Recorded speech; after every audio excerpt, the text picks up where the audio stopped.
प्रकृति। जीवन जीने के लिए हमें मिला बहुमूल्य उपहार, जिसके सम्मान ने भारत को सिखाया वनों, नदियों, धरती, आकाश, पहाड़ सभी का करना वंदन। लेकिन मानव की ये सम्मान भावना समय के साथ कम होती गई और चारों ओर फैलता गया गंदगी का साया। अपनी जिम्मेदारियों से मुंह चुराते हम हो गए स्वच्छता के प्रति उदासीन। सार्वजनिक स्थानों पर गंदगी की इस आदत को बदलने गांधी जी का स्वप्न लेकर चले प्रधानमंत्री नरेंद्र मोदी। हमारी इस भारत मां को अब गंदा नहीं रहने देंगे। पूज्य बापू को सपनों को पूरा करने में हम कोताही नहीं बरतेंगे। ये गंदगी से मुक्ति, ये गरीबों के स्वास्थ्य के लिए बड़ा महत्वपूर्ण काम है। इस तरह से 2 अक्टूबर 2014 को शुरू हुआ स्वच्छ भारत मिशन, एक कदम स्वच्छता की ओर।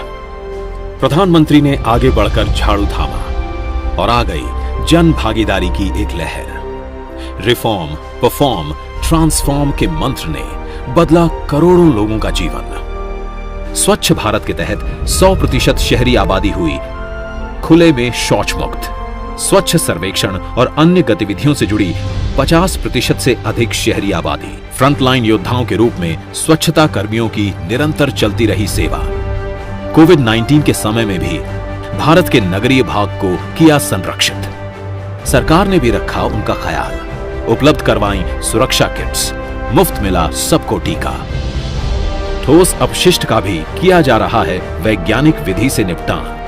अपशिष्ट उपचार के लिए इनोवेशन वाली उद्यमिता के प्रयोग से अर्थव्यवस्था सशक्त हुई और सफाई मित्रों को मिला स्वरोजगार और सम्मान। विशाल जन भागीदारी से बना दुनिया का सबसे बड़ा स्वच्छता अभियान।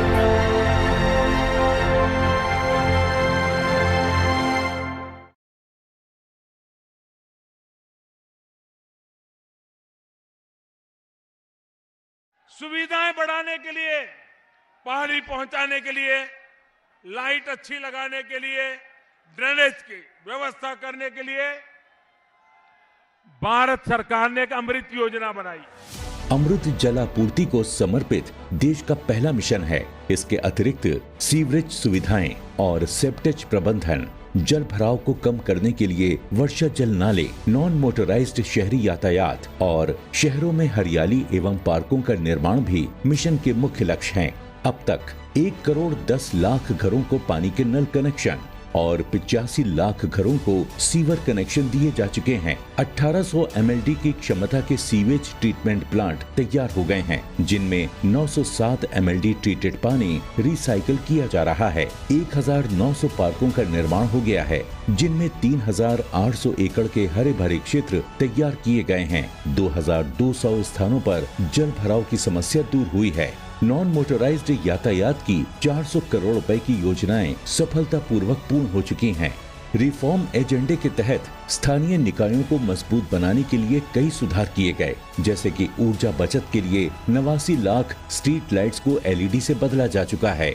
इन स्ट्रीट लाइट्स को बदलने से 195 करोड़ बिजली यूनिट्स की बचत प्रति वर्ष होगी व कार्बन डाइऑक्साइड के उत्सर्जन में 15,60,000 टन की कमी आएगी। 10 शहरों ने म्यूनिसिपल बॉन्ड्स के जरिए 3,840 करोड़ रुपए जुटाए हैं और इन्हें 227 करोड़ की पुरस्कार राशि केंद्र सरकार द्वारा दी गई है। ऑनलाइन बिल्डिंग परमिशन सिस्टम के तहत निर्माण कार्य की सभी स्वीकृतियां एक ही आवेदन के माध्यम से ऑनलाइन प्राप्त कर सकते हैं। ये सेवा 2,471 शहरों में काम कर रही है, जिसमें 444 अमृत मिशन शहर शामिल हैं। शीघ्र ही इसे प्रत्येक शहर में लागू किया जाएगा। सिर्फ अमृत मिशन एक ऐसी योजना है जिससे न केवल नागरिकों को बुनियादी सुविधाएं मिल रही हैं, बल्कि स्थानीय निकायों की स्थिति में भी व्यापक सुधार हो रहा है।